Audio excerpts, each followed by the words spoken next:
જય શ્રી કૃષ્ણ વિદ્યાર્થી મિત્રો, કેમ છો બધા? તમારું સ્વાગત છે ફરીવાર અભિષેક એજ્યુકેશન ગુજરાતી નામની યુટ્યુબ ચેનલમાં. વિદ્યાર્થી મિત્રો, આજે જોઈશું તમારું ધોરણ 12 નું બોર્ડનું ઇકોનોમિક્સનું પેપર તમે આપી જ આવ્યા છો એનું સોલ્યુશન. બરોબર છે? આઈ હોપ તમારું જે પેપર છે એ મસ્ત ગયું હશે. બરોબર છે? ઓકે.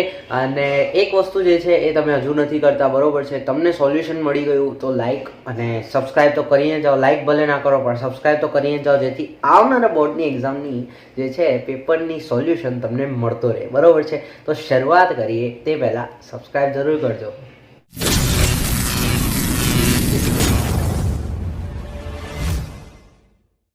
તો વિદ્યાર્થી મિત્રો, આ છે તમારું ધોરણ 12નું બરોબર છે ઇકોનોમિક્સનું પેપર, 100 માર્ક્સનું બોર્ડનું પેપર. બરોબર છે? ઓલમોસ્ટ પેપર ઇઝી જ હતું. ખાલી સેક્શન એ જે હતો એ થોડો એવો અઘરો કહી શકાય, ટ્વિસ્ટ કરીને પૂછેલો હતો. ફોર દેટ રીઝન એ થોડો અઘરો કહી શકાય. બરોબર છે? પણ બાકીનું બધું જ પેપર એકદમ હલવા જ હતું. બીજું કંઈ જ નહોતું પેપરમાં. બેઠા જે છે એ તમને સ્વાધ્યાયના પ્રશ્નો, બુકના પ્રશ્નો જોવા મળ્યા હતા. જોઈએ સેક્શન એ. જ્યારે સ્તંભાકૃતિના દરેક સ્તંભના મૂલ્યને એકથી વધુ પેટા વિભાગોમાં વહેંચવામાં આવે ત્યારે કઈ આકૃતિ બને? તો આનો આન્સર આવશે વિભાજિત સ્તંભાકૃતિ. કારણ કે જો આ સ્તંભાકૃતિ દોરી તમે, બરોબર છે, આ સ્તંભ દોર્યા, હવે એના ભાગ પાડી દીધા. બરોબર? તો આ એક એક ભાગ જે બન્યો એ વિભાજન કર્યું તમે. બરોબર? 11માં તમને આકૃતિઓના પ્રકારમાં આવતું જ હતું સ્ટેટિસ્ટિકમાં. બરોબર? એ અત્યારે 12માં ઇકોમાં આવી ગયું. વિભાજિત સ્તંભાકૃતિ આન્સર. નીચેમાંથી કોનો સમાવેશ આલેખના પ્રકારમાં થતો નથી? તમારે મને આની કમેન્ટ કરવાની રહેશે. બરોબર? કે આમાં શું આવશે? એકદમ ઇઝી છે, ખાલી ટ્વિસ્ટ કરીને પૂછો છે. ઓકે, તો આ તમને મને કમેન્ટ કરવાનું રહેશે. સેકન્ડ આન્સર તમારે એમ કરીને કમેન્ટ કરવાનું રહેશે. ઓકે, નેક્સ્ટ જે છે થર્ડ, કે ભાઈ દેશના આર્થિક વિકાસમાં વધારો થવાથી રાષ્ટ્રીય આવકમાં કયા ક્ષેત્રનો ફાળો ઘટે છે? તો ખેતી છે. તમને ખબર છે કે ખેતીનો ફાળો જે છે એ રાષ્ટ્રીય આવકમાં સતત ને સતત જે છે એ ઘટતો જ રહ્યો છે. બરોબર? એમાં રોજગારીમાં પણ ઘટાડો થયો છે. જો તમને ખબર હોય તો 14% સુધીનો જે છે આવી ગયો છે રાષ્ટ્રીય આવકમાં ફાળો. નેક્સ્ટ હું વાત કરું સામાન્ય વિકાસ આંકનું મહત્તમ મૂલ્ય કેટલું હોય છે? તો એનો આન્સર આવશે 1. પછી ફુગાવો એક એવી ઘટના છે, તો નાણાકીય ઘટના. વસ્તુઓ અને સેવાઓના બદલામાં જે સર્વ સ્વીકૃત છે તે નાણું છે. નાણાંની આ વ્યાખ્યા કોણે આપી? તો રોબર્ટસન આવશે તમારો આનો આન્સર.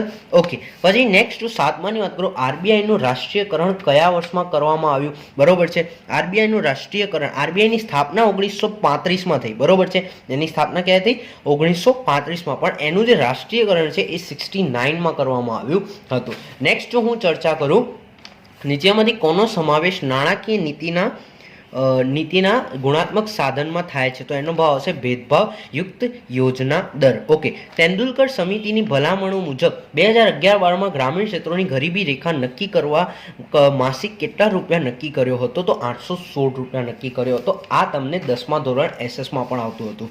વર્ષ 2013માં ભારતમાં સૌથી ઓછી ગરીબી કયા રાજ્યમાં જોવા મળી હતી? તો ગોવામાં. ઓબ્વિયસ વાત છે, સમથિંગ 5% જેટલી ગરીબી તમને જોવા મળી હતી. અને સૌથી વધારે છત્તીસગઢમાં જોવા મળી હતી. બેરોજગારીના પ્રકારો નક્કી કરવા માટેના 4 માપદંડો કોણે રજૂ કર્યા હતા? તો રાજકૃષ્ણએ રજૂ કર્યા હતા. સક્રિય શ્રમના પુરવઠામાં સામાન્ય રીતે કયા વય જૂથની વ્યક્તિઓનો સમાવેશ થાય છે? તો 15 થી 64 વર્ષની. ઓકે, નેક્સ્ટ હું વાત કરું તો ઈસવીસન 2011માં ભારતમાં મૃત્યુદરનું પ્રમાણ કેટલું હતું? તો 7.1%. નીચેમાંથી કયા પાકનો સમાવેશ અનાજમાં થાય છે? તો અનાજ છે, તો બાજરી જ આવશે આન્સર. જે નીચેનામાંથી કોનો સમાવેશ કૃષિ ક્ષેત્રના સંસ્થાકીય પરિબળોમાં થાય છે? તો આન્સર આવશે જંતુનાશક દવા, કે જે કૃષિ ક્ષેત્રને રિલેટેડ છે. નેક્સ્ટ, આજના સમયમાં વિદેશ વેપારમાં કયું સાધન વધુ ગતિશીલ બન્યું છે? તો નિયોજન શક્તિ. ઓકે, એ વધુ ગતિશીલ બન્યું છે.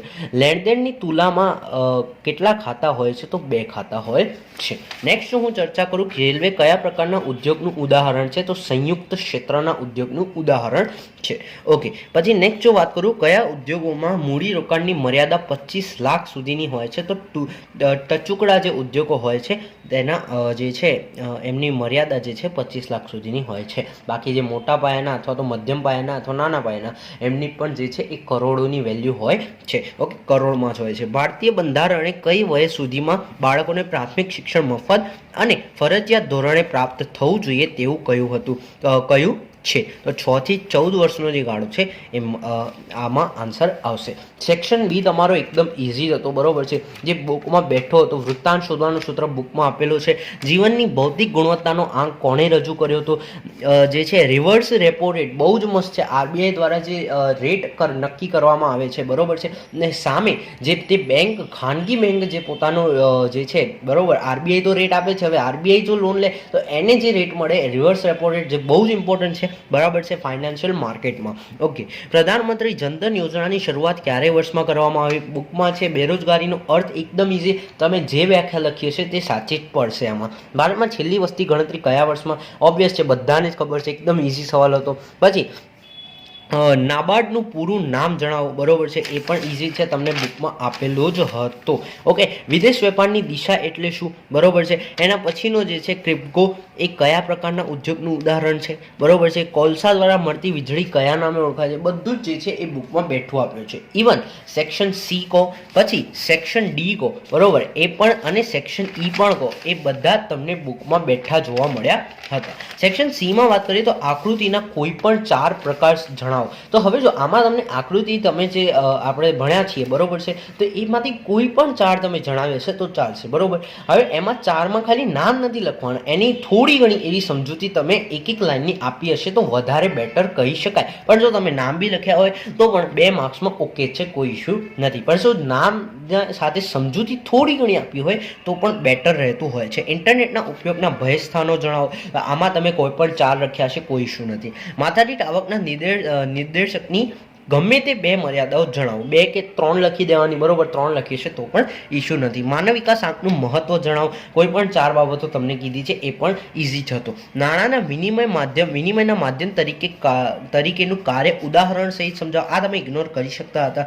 દાબેલો ફુગાવો એટલે શું? બેઠી બુકની વ્યાખ્યા જે છે તમને આમાં પૂછેલી છે, બરોબર. રિકરિંગ થાપણો એટલે શું? રિકરિંગ થાપણો એટલે કે જે નિશ્ચિત સમયે બેંક જે છે નિશ્ચિત સમય અને નિશ્ચિત દરે નિશ્ચિત રકમ જે છે દર મહિને જે છે આપણને જમા કરવી પડે છે. બેંક જે છે એ થાપણ સ્વીકારે છે અને બદલામાં જે છે નિશ્ચિત સમયના અંતે વ્યાજ સાથે રકમ ચૂકવે છે. રિકરિંગ ડિપોઝિટ તરીકે જેને ઓળખવામાં આવે છે, એ પણ તમે પોતાના જે છે સમજણના હિસાબે લખ્યું હશે તો બેટર માર્ક્સ મળી જશે. ઓકે, સાપેક્ષ ગરીબીનો અર્થ ઉદાહરણ આપી સમજાવો. એકદમ ઇઝી. સાપેક્ષ ગરીબી કે નિરપેક્ષ ગરીબી આખી વસ્તુ અલગ છે કે જેમાં પ્રાથમિક માહિતી, પ્રાથમિક જરૂરિયાતો જે છે એ પૂરી ના કરી શકે. ઓકે, પણ સાપેક્ષ ગરીબી તો એકદમ ઇઝી જ હતું કે ભાઈ એક વ્યક્તિના સાપેક્ષમાં જો બીજા વ્યક્તિની આવક ઓછી હોય તો એને આપણે સાપેક્ષ ગરીબી કહીએ છીએ. ઓકે, તો ઉદાહરણ પણ આપી શકો કે ધારો કે એ અને બી વ્યક્તિ છે, એની આવક 60,000 પર મંથ છે, જ્યારે પહેલાની આવક 30,000 પર મંથ છે.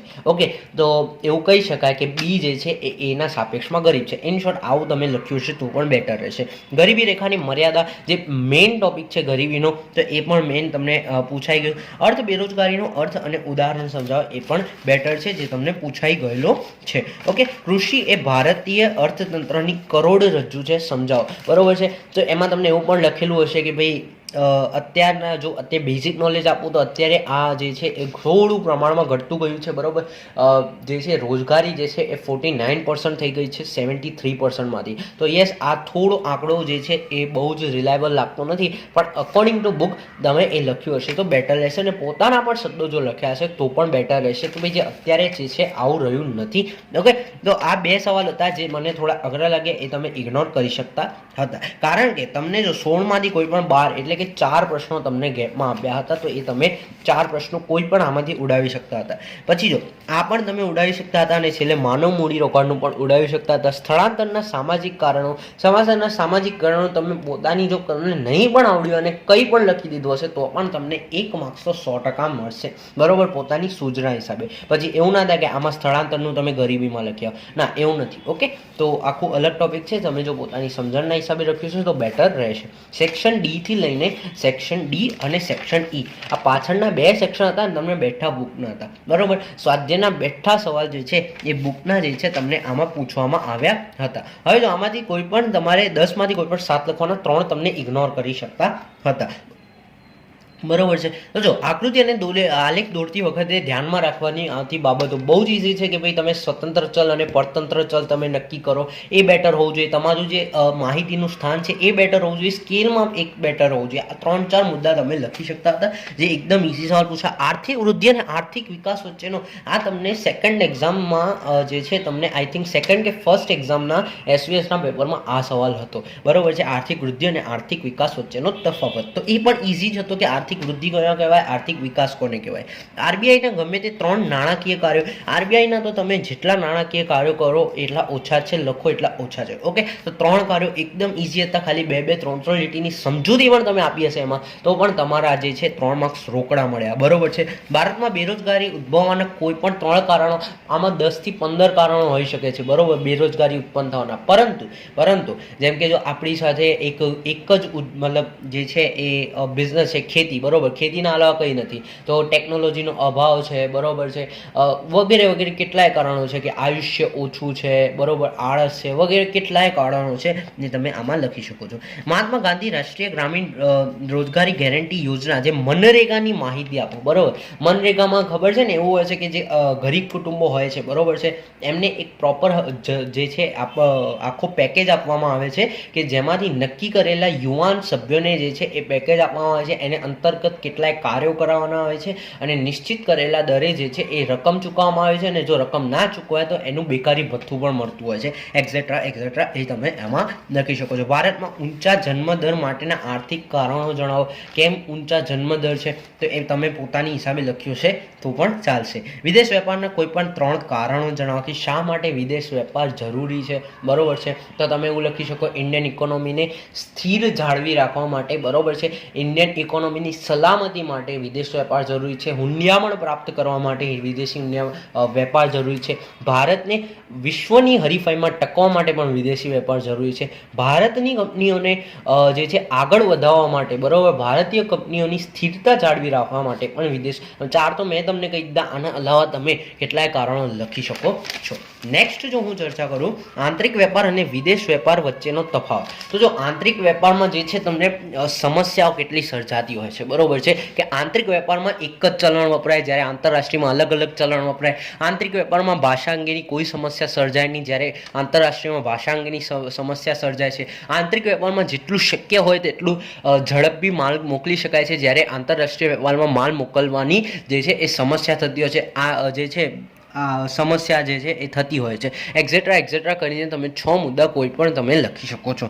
ભારતમાં રેલવેના વિકાસ અંગે ટૂંકનો, તો રેલવેનો વિકાસ જે છે 1853, બરોબર, 16મી એપ્રિલ 1853ના રોજ બોરીબંદરથી થાણે, પછી 53,000 કિલોમીટર, 1947માં 53,000 કિલોમીટરનો લાંબો રૂટ હતો, જે 68,000 કિલોમીટર થઈ ગયો હતો. અને 65,000 કિલોમીટર જે છે એ લાંબો રૂટ થઈ ગયો હતો. વિશ્વમાં 4થા નંબરનું જે છે રેલવે નેટવર્ક ઇન્ડિયન જે છે ઇકોનોમી ધરાવે છે. તો વગેરે વગેરે તમે એમાં પણ લખી શકતા હતા. સેક્શન ઈની જો વાત કરું, સાટા પ્રથાનો અર્થ આપી સાટા પ્રથાની મર્યાદાઓ જણાવો. સાટા પ્રથાનો અર્થ તમને આ બેઠો બુકનો જ છે, બરોબર છે, આવડે છે, અને મર્યાદાઓ પણ આવડતી હશે. ગરીબી માટેના આર્થિક કારણો, કે શા માટે ગરીબી થાય. બરોબર છે, તો જો પહેલે તો આળસ સૌથી મોટી કારણ આ છે. અને આ જો કે આ બેઠો જે છે તમારા સ્વાધ્યાયનો હતો, આમાંથી એક પણ એવું નહોતો કે સ્વાધ્યાય 12નો હતો, તો ઇશ્યુ નથી આમાંથી કોઈ પણ. તમે અહીંયા સુધી પહોંચ્યા જ નહીં હોય. બરોબર, 7માંથી 5 છે ને છેલ્લા 2 તો તમે છોડીને આવ્યા છે, પહેલા 5 જ લખીને આવ્યા હશો. ઓકે, ભારતમાં નીચી ખેત ઉત્પાદકતાના સંસ્થા આ રહી ગયું. ભારતમાં વસ્તી નિયંત્રણના ઉપાયોની વિગતવાર સમજૂતી તમે લખી. જો કંઈ ના આવડે તો તમે પોતાની હિસાબે પણ લખી શકો છો. ભારતમાં નીચી ખેત ઉત્પાદકતાના સંસ્થાકીય અને ટેકનોલોજીકલ પરિબળોની અથવા કારણોની ચર્ચા કરો. ઔદ્યોગિક વિકાસ માટે સરકારે લીધેલા પગલાં ચર્ચા કરો. ઔદ્યોગિક વિકાસ માટે તો જો તમારી બુકના આપ્યા છે એ તો બરોબર છે, પરંતુ તમે એ પણ કહી શકો ભાઈ જીએસટી આવ્યું, નોટબંધી આવ્યું, તો એ બધું ઔદ્યોગિક વિકાસ માટે પણ આવી શકે. શહેરીકરણની નકારાત્મક અસરો ચર્ચો, એ પણ તમે લખી શકો છો. અને આ મસ્ત મજાનું જે છે આકૃતિમાં રજૂ કરવાનું હતું, સ્તંભ આકૃતિ દોરવાની હતી, અને એનું વિશ્લેષણ એકદમ ઇઝીમાં ઇઝી જે છે એ વિદ્યાર્થીઓને આવડે એવું જે છે આ હતું આપણું સવાલ જે બેઠા જે છે તમને 5 માર્ક્સ રોકડા મળી શકે. ખાલી સ્તંભાકૃતિ દોરવાની હતી અને વિશ્લેષણના મુદ્દા તો તમે આખું ફોર્મેટ જ તૈયાર કરીને ગયા છો તો એ આવડી ગયું હશે. તો આ તો 5 માર્ક્સ રોકડા જ હતા. All and all paper easy હતું, ખાલી સેક્શન એ અઘરો હતો. બરોબર છે. તો તમારું આશા રાખું છું પેપર સારું ગયું હશે. તમને કેટલા આવશે મને નીચે કમેન્ટ કરજો આઉટ ઓફ 100. બરોબર છે. અને જો વિડીયો ગમ્યો તો લાઇક કરજો. બરોબર, સબસ્ક્રાઇબ કરીને જજો. મને ખબર છે તમે જોઈને જ જાઓ છો, ખાલી સબસ્ક્રાઇબ નથી કરતા. તો ઝડપથી આજે જ સબસ્ક્રાઇબ કરો ચેનલને, તમને આગળ પણ કામ આવશે. તો વિદ્યાર્થી મિત્રો મળીએ નેક્સ્ટના વિડીયોમાં. ત્યાં સુધી જય શ્રી કૃષ્ણ.